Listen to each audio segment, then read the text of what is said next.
네, 안녕하십니까. 66년생 김경만입니다. 부동산 경매 투자자 겸 체험수기 전문 작가 겸 미국 주식 투자도 하는 중년 아재입니다. 경매를 하다 보니까 어차피 낙찰받으면 작든 크든 건물주였죠. 건물주가 돼 보니까 이제 제가 건물주가 안 맞다는 걸 알게 된 거지. 저는 약간 이게 노마드처럼 이렇게 떠다니는 걸 좋아하는 사람이지 한 곳에 장착하고 월세 받고 이런 성격이 아니더라고요. 하기 싫은데 건물주를 하고 있으니 얼마나 더 하기 싫겠어요. 그러니까 사소한 문제들도 짜증으로 다가오는 거죠. 그러니까 이 극한 직업이 된 거지. 지금도 그러면은 건물을 꼭 필요하지 않냐? 그건 아니고 자기한테 필요한 물건은 당연히 있어야죠. 임대 수익을 노리고 했다가 임차인의 갈등이라든가 건물 유지 보수에 성격이 안 맞는 사람이 하면 괜히 수익률만 보고 했다가 고생할 수가 있다. 이렇게 말해주고 싶고, 그 외에는 그렇게 건물주가 나쁜 건 사실은 없죠. 잠시 건물주가 부동산을 해요. 그 건물에서. 그러면 부동산 중개사가 중개 수수료만 받고 먹고 살겠어? 자기도 투자를 하겠죠. 땡겨서 투자를 했나 봐. 그게 이제 잘 안 되고, 그러면 이자는 줘야 되고, 그러니까 어떻게 자기 빌딩을 담보로 사채를 쓰려고 하는 거예요. 그 브로커한테 연락이 돼갖고 이제 내가 연결이 된 거야. 그 내가 다 가봤지. 가보니까 이게 경매에 가면은 25억이면 낙찰될 것 같더라고요. 그 여신이라고 하죠. 앞에 1순위 은행 빼고, 선순위 세입자 빼고, 시세에서 남는 금액. 이게 한 2억도 안 돼. 그래서 그냥 3억 5천을 달라는데 안 된다고 그랬어요. 그러다가 그 중개사가 위에가 원룸들이 4개인가 있는데 이게 다 1000에 50씩이라는 거야. 그래서 계산해보니까 한 2억 5천 정도 줘도 되겠더라고요. 경매 넘어가겠냐? 이러면서 이제 빌려줘요. 빌려줬는데 진짜로 경매 진행하고 못 갚은 거예요. 그래서 이제 배당금 받을 때 보니까 임차인들이 1000에 50짜리가 아니고 6천만 원, 7천만 원 전세예요. 문서를 위조한 거예요. 그 중개사가 그냥.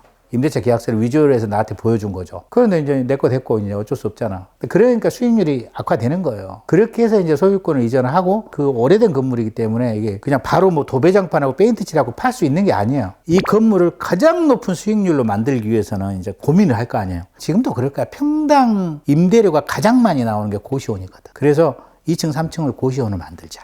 그러고는 1층 프랜차이즈 이렇게 하고 이제 개축 신청을 넣으니까 송파구청에서 법이 강화돼서 지진, 진도 5 이상에 견딜 수 있는 구조가 돼야 돼. 근데 그건 옛날 건물이잖아요. 지진이 어딨어. 구조 기술사 막 그런 그 설계를 받아서 기존의 콘크리트 그 약한 기둥에 막 철판을 이만한 두꺼운 걸 감싸는 이걸 다 해야 되는 거예요. 다 해가지고 통과해야 되는 거야. 그렇게 하니까 이게 한 6억이 들어가는 거야. 이게 짓는 거하고 비슷한 거야, 그냥. 그래가지고 5억 얼마인가 6억을 들였는데 이걸 팔아야 되는데 매수자가 안 나오는 거야. 그래서 이걸 경매를 넣어요.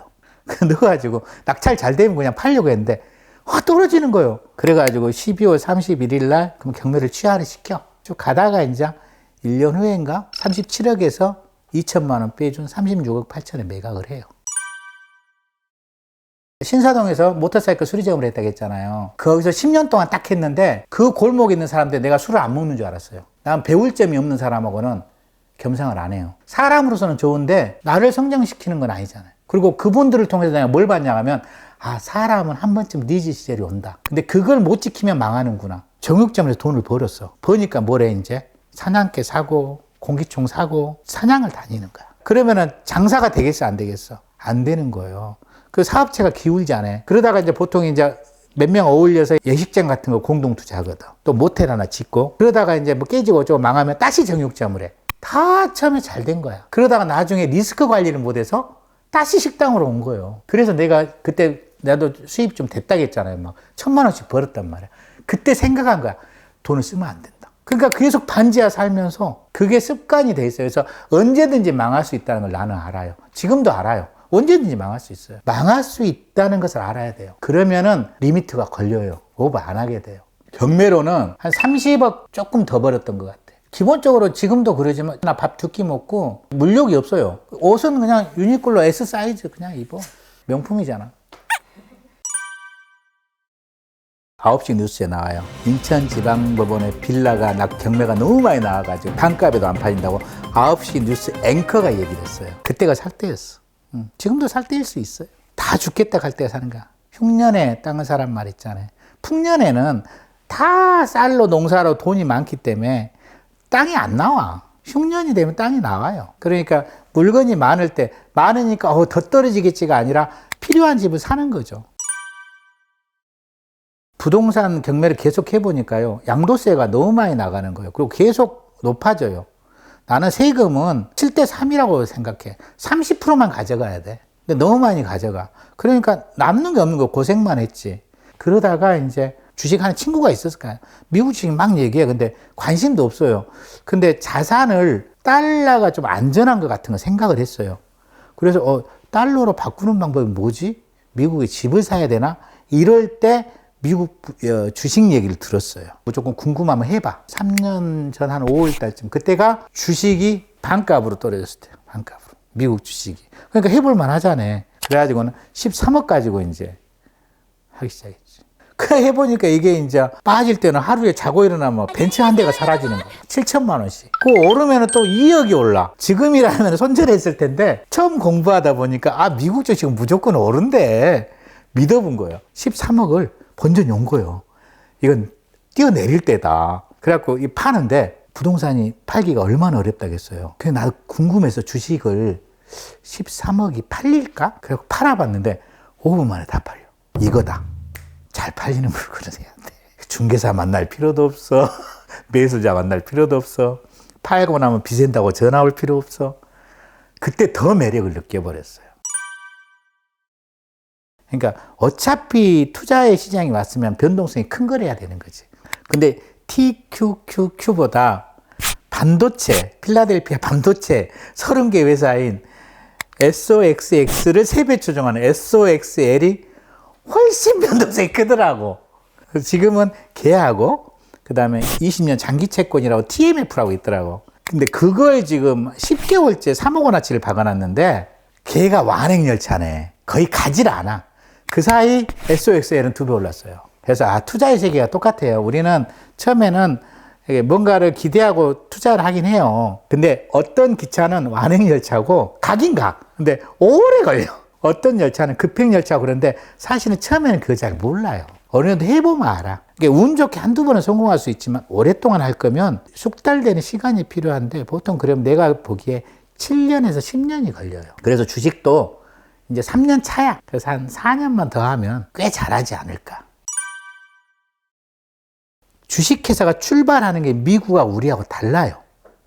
미국은 스타트업 단계에서부터 주식을 공모해서 자금을 모아서 회사를 만들었어요. 그러니까 주주 친화적이야. 주주에 대한 이익을 많이 침해하지 않아. 근데 우리는 처음에는 오너가 만든 거예요, 회사를. 그러니까 내 회사잖아.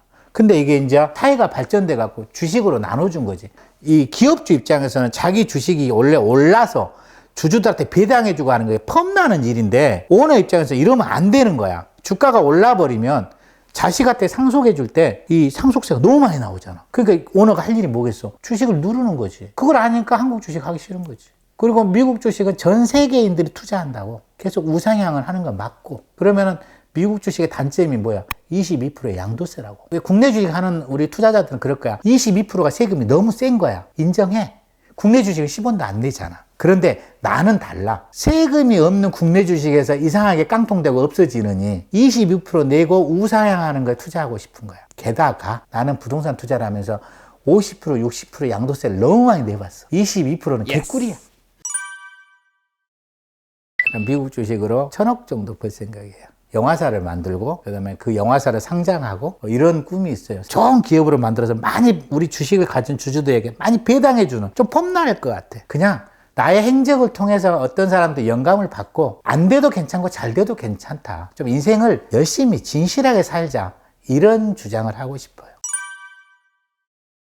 제가 이제 한 2년만 있으면 이제 60이에요, 60. 올해 1월 달부터는 시간이 너무 아까운 거예요. 하루하루가 너무 아까운 거예요. 젊었을 때는 이 시간이 엄청 긴 것 같고 많은 것 같고 언제쯤 때가 되면 내가 그것을 할 거야 이런 자신감 있잖아요. 근데 다 그것은 잘못된 생각이에요. 오늘이 쌓여서 내일이 되고 오늘은 어제에 쌓여서 오늘이 된 거예요. 그래서 자기가 지금 뜻한 게 있으면 오늘부터 진짜 최선을 다해서 살아가는 거예요. 그런데 그게 잘 된다 안 된다는 몰라. 안 될 수도 있어. 그러나 그조차 인생이라는 거지. 이 영상을 봤다 해서 인생이 바뀌는 거 아니에요. 그냥 여러분들이 할 일은 이불을 개고 매일 일기를 쓰는 거지. 자기의 이야기를 써보면 돼요. 자기의 이야기를 써보면 내일이 무조건 바뀌어 있어요. 긴 시간 나의 이야기 들어주셔서 감사합니다. 저는 삶의 모토가 오늘을 삶의 마지막 날처럼입니다. 여러분에게 오늘 하루만 남아있다면 무엇을 하시겠습니까? 그런 날이 되시기 바랍니다. 감사합니다. 굿락.